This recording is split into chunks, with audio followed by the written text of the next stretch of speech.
Good afternoon. On July 28th, 2024, there was a large party at Maplewood Park where hundreds of people were cooking out and enjoying the summer weather. At about 6:30 in the evening, gunfire erupted and people began to run for their lives. When the gunshots ended, a total of 7 people were shot. Taisha Manning and Felicia Council were killed. In total, there were between 40 to 50 gunshots that were fired from at least 9 different handguns that afternoon.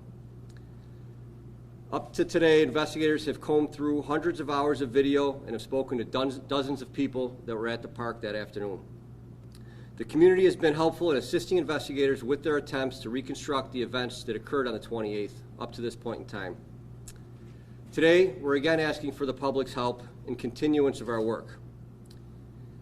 20-year-old Niger Johnson is currently wanted for reckless endangerment in the first degree and criminal possession of a weapon in the second degree for being in the park on July 28th, armed with a handgun and shooting that handgun. To be clear, we are not alleging that any of the gunshots fired by Johnson struck any of the victims. Anybody with information on the whereabouts of Mr. Johnson, and Captain Bello will be releasing the flyer with the picture, are asked to call 428-9910 or call Crime Stoppers. Any information that leads to the arrest of Mr. Johnson, you may be eligible for a cash reward. More importantly, it's the right thing to do, and we need to get Mr. Johnson, put him in cuffs, and put him in jail. So with that, we will take a few questions relating to this. There have been a number of photos that have been released. Can you tell us anything more about what you know about Mr. Johnson? Yes, in total, like I had mentioned, there was 9 different guns that were fired. We've identified at least 16 people that were in the park that afternoon that were in fact armed with what appear to be handguns based upon video and photographs. Mr. Johnson, we believe has been ducking us up to this point. And we just need people that know Mr. Johnson, that know where he is. We need them to call us so we can get him where he belongs. You're saying that you're not alleging that any of the shots that he fired actually struck the 2 women, or any other people that were struck at the event. But 16 people with guns, 9 different guns, 40 to 50 rounds. How do you determine who ended up shooting them? It's very challenging.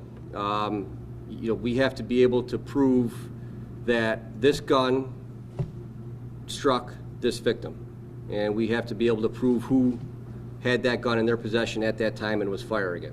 So when you're talking about this many guns, this many gunshots fired, it's obviously very challenging.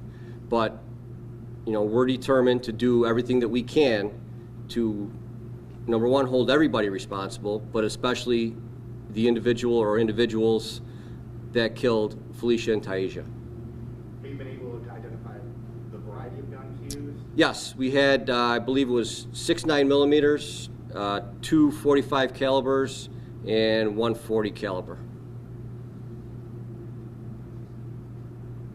Frank, with the investigation, all the challenges with so many different moving parts, obviously, you've been asking for the public's help. Obviously, we heard from the mayor last week when the governor was in town. There's people that know who people are.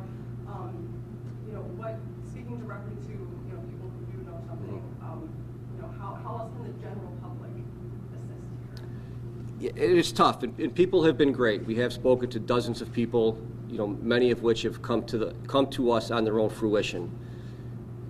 In order to bring charges, it's not easy. It's very complicated. And giving us information to help us put the puzzle pieces together is great. At the end of the day, we do need, or we may need, people to get up on the stand and to actually testify as to what they saw. That sometimes proves a little more challenging, but quite frankly, it's been a little bit easier lately. So general information is great, and no information, as insignificant as it may seem to whoever has that information, it may be very significant to us. That aside, we still have very stringent requirements to actually be able to bring charges and to have a successful prosecution and conviction. These 15 other people, any of the other ones been identified? Yes, we have identified, and I'm not going to give you the exact numbers, but we've identified the majority of the people that were there armed with what appears to be handguns.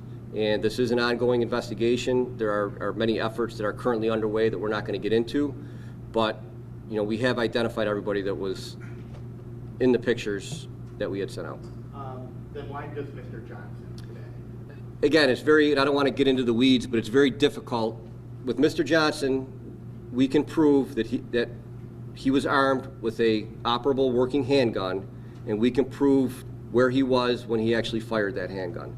We've uncovered evidence in the investigation which gets us over that very high threshold of being able to bring charges, and we're confident in getting a successful conviction on him. So without getting into the weeds, we were able to put all the puzzle pieces together on the case against Mr. Johnson at this point. One more quick, just sort of in regards to the sheer volume of evidence as well, too, just working with crime stoppers on the video, I guess, is there any indication just generally, I know not specifics, but how many, video pieces or just different elements you're working with? The investigators have poured over hundreds of hours worth of video. There was some city cameras in the park at the time, and we have cell phone cameras and dash cam videos that were out there. So it's a matter of watching all the videos. It's a matter of putting the different angles together, and it's extremely time consuming and extremely complicated, but it's a critical part of the investigation, and the guys and girls have been spending a lot of time doing that, and the fruits of that at this point is we have a case against Mr. Johnson, and that's why we're actively asking the public to help us in finding him. Do you have an exact number of rounds fired? It was between 40 and 50. I believe we recovered, I think, 30 shell casings, and analyzing the shot spotter, we believe somewhere between 40 and 50 total gunshots were fired.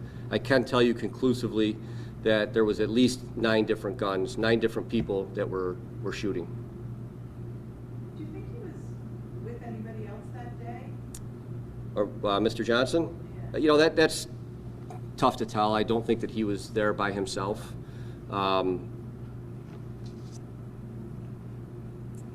Yeah, that's all I'm going to say on that at this point. All right?